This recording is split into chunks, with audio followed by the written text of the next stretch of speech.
Okay, this chapter is chapter 19 and it's called Shoes. Early Tuesday morning, Rachel Lockwood comes into class and her face is scratched up in purple. Her left arm and leg are bandaged. Everyone crowds around her saying, "Oh my gosh, what happened? Are you okay?" "I fell off my bike," Rachel says.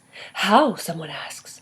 "I was riding past the middle school and I heard sirens and I thought there was another shooting." "Oh my gosh, was there?" a girl asks. "No, duh," a boy says. "We would have heard by now." Rachel shakes her head.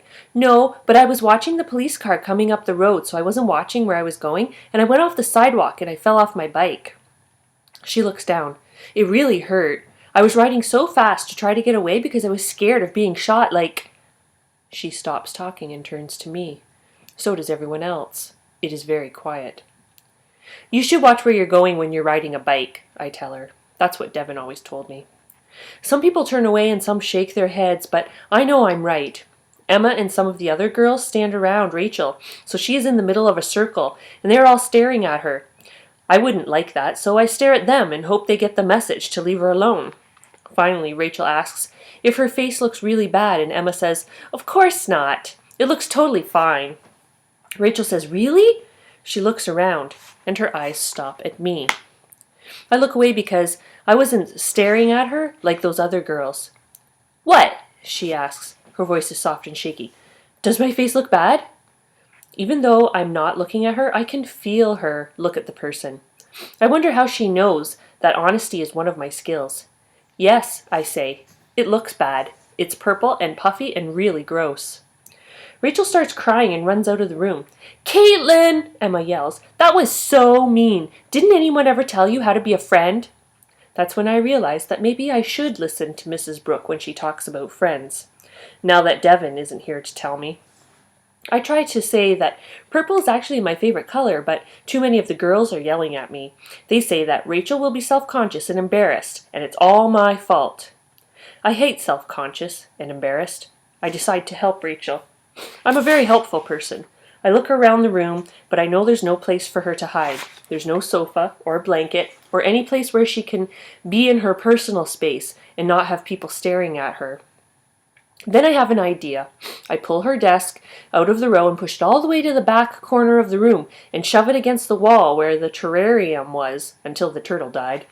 I hear voices saying, "What is she doing? She's such a weirdo. She's finally cracked." But I don't care. I'm being a friend. I go back and get Rachel's chair and put it under the desk so it's facing the corner. Now no one can see her face and she can hide from everyone. I'm happy until Emma and Rachel come back and Rachel starts crying again and Emma starts yelling and pulls the desk out of the corner and I try to stop her and Mrs. Johnson comes in and says, "What in the world is going on?" Emma says how mean I'm being and Mrs. Johnson gives me her pinched lip, stern look and says, "What's this all about?" And I tell her I'm just trying to be a friend. Some of the boys laugh, but the girls are mad, and Mrs. Johnson takes me all the way to Mrs. Brooks' room herself, even though I know how to get there. I sit at Mrs. Brooks' table and cry because, even though I work at it, I still don't get it. "I was being a friend." "I know you were," Mrs. Brooks says, "and I know you might feel comforted by sitting in the corner and not having people look at you, but Rachel doesn't." "Why not?" To Rachel, it felt like you didn't want to see her, so you wanted to get rid of her by putting her in a corner. "That's not what I meant." "I know, but try to put yourself in her shoes." I look at the person. "Empathy," Mrs. Brooks says. "Remember? It means to try to feel the way someone else is feeling. You step out of your own shoes and put on someone else's because you're trying to be that person for a moment. In Rachel's case, you want to try to feel how she might feel having all those obvious injuries." "Well, I can't because it didn't happen to me. I don't have bandages or a purple scratched up face, so how am I supposed to know how it feels?" "I think you can learn empathy," Mrs. Brooks smiles at me. "In fact, I'm sure of it." She goes on to explain life, the way Rachel sees it. I listen, but I don't want to tell her that it's not life how I see it. I also don't want to tell her that I'm not sure I can learn how to do empathy. She seems so sure that I can. I look down at my shoes. Quietly I slip them off. My feet feel cold and clammy because my socks are sweaty. I carefully touch my toes onto the floor, which is hard and cold. I pull my feet off of the floor and shove them back into my sneakers. At least I tried, dipping my toe in empathy.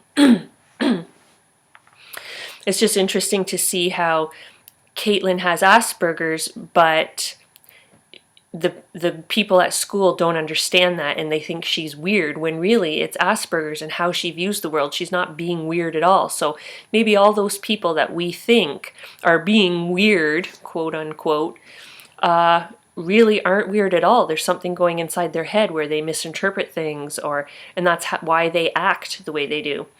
And it's also sad that she gets in trouble because of her Asperger's. In her mind, she was helping the girl, but everyone else thought she was being a smart aleck, and she got in trouble for it. So really, she's not to blame at all. She didn't mean to be. So when people get in trouble, like if you're a bad kid and you get in trouble, are you trying to be mean, or is there an alternate explanation? And I think it's important for teachers to realize that, and even other teenagers need to realize that about their peers and the people around them. Chapter 20 is called Empathy. I stare at the sign I put on Devon's door for a long time. I realize they are the first eyes I have ever drawn, and how much they look like Devon's. I wonder how the picture would look if I put the eyes together with the broken nose and his mouth. It would be a complete face of Devon, and I would always know what he looked like even when I grow up. He could always be with me. I wonder if putting a whole face together would help bring me closer to closure. If it's split apart into pieces, then wouldn't putting all the pieces together bring closure? But I've never done a whole face before. I don't want to mess it up. It has to be right. I hear Dad turning off Fox 5 News and sighing. I remember what Mrs. Brooke said about practicing empathy, and I go into the living room and look at Dad's shoes. Hi, Dad. Hi, Caitlin. I'm not sure what to say next. His shoes don't give me any clues. So how are you? Dad looks up from the sofa. Actually, I'm dealing with a lot of stuff right now. Oh, are you looking for closure? In a way, yes. Me too. Maybe you can come see Mrs. Brooke. She said you could do that sometime, even though mostly she has to see the kids at school. Dad nods. Maybe you could see someone else, too. Dad doesn't say anything. He doesn't even nod. Maybe you could find some answers in books. Thanks, Caitlin. I appreciate it, but I'll figure out a way.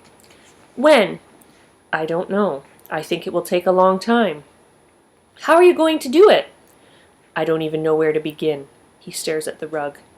Even when the phone rings. Phone, I tell him. It rings again. Phone, and again. Phone, I say loud in case he didn't hear. Please answer it, he says. I get a recessed feeling in my stomach. I hate answering the phone. I don't know who it will be or what they will say. The phone rings 2 more times. Caitlin, please. I run to the phone and grab it because I hate shouting even worse than the phone. At least you can hang up on the phone. Hello, says the voice. Hello? It sounds like Aunt Jolie. Is anyone there? Dad and I are here, I say. Oh, Caitlin, it's you. Hi. I wait for her to talk more. Are you still there? Yes. Oh, I wasn't sure because you weren't talking. That's because you were talking, and it's rude to talk when someone else is talking. Oh, well, so what are you up to? Talking on the phone. With you. Can I speak with your dad? I look at the sofa. Dad is still staring at the spot on the rug. He's dealing with a lot of stuff right now, but he won't read any books about it or go see Mrs. Brooke or any other counselor. Dad looks up from the sofa. Who is it? Aunt Jolie, I think. Wait, is this Aunt Jolie? Yup, you guessed. It's Aunt Jolie. He oofs like all the air goes out of him when he stands up and reaches for the phone. I give it to him. He leans against the wall. Hi, Jojo. Jojo is Dad's name for Aunt Jolie. It's a nickname, like Scout. Dad is Aunt Jolie's big brother. Like Jem. Like Devon was. Dad still has Aunt Jolie's finger-painted handprint from when she was in kindergarten. It's in a little blue frame on the wall by the TV. It says, "To Hair," on it because when she was 5, she wasn't very smart and couldn't spell Dad's name the right way, which is Harry. Dad shakes his head when he talks to Aunt Jolie. I can't afford to see a counselor. Silence. What insurance? I don't have any insurance. Silence. Do you know how much it costs to see a counselor? Silence. Even clinics charge something unless you make no money at all, so I'm not quitting my job just so I can see a counselor. Silence. Yes, I'm sure it'd help, but she's got the counselor at school at least. I don't know what else to do. Silence. I know, Jojo. Of course you can't leave them. They're too young. Dad is nodding. I wish you lived closer too. You're still my best friend. When he says the word friend, a cry comes out of him.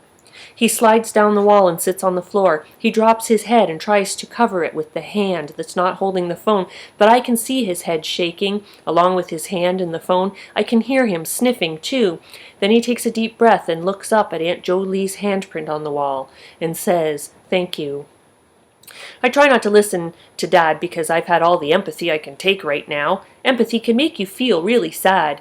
I put my head under the sofa cushion and peek out at Devon's chest. I hear Dad say, "Thank you," again. I keep staring at Devon's chest because it makes me feel like a little bit of him is still here, even though I know he'll never be able to teach me how to make a chest, even though he won't be able to teach me anything, even though I'll never see him again and won't ever be able to look at him and say, "Thank you." The more I look at the chest, the more I start turning it from a sharp-shaped sheet into something soft. I guess I'm stuffed animaling, even though I don't mean to. It's easy when your eyes are already blurry. So she's, for the first time, I believe, we are seeing her cry, which is a real emotion. So as the book progresses, we're seeing that she can feel emotions and she's learning about emotions. So it's through the death of her brother that she can learn how to feel. What I want you to think about is, why does she keep referring to the chest? Why does she keep looking at it? And every time she looks at it, what is different about each time she mentions it? Think about where she started in the story about her brother, and then think about where she is now in accepting the death of her brother. And the last thing I want to say is, we're changing the question format. You are coming up with thoughts, ideas, and questions as you read. So as you're reading along with me, you have to have 4 sticky notes. You're going to put 2 in each chapter, 2 or 3, and you're going to think about what you're thinking as you're reading. So you're listening to me read, and whatever thoughts pop into your head, you have to push pause on this recording and write down that thought and place it in your book. You're going to be marked on it. So essentially, if you put forth a lot of effort, you'll get a level 4. You'll get a good mark. So look at the anchor chart in my classroom behind my desk, and you'll see all the different ideas that you can write about on the sticky notes.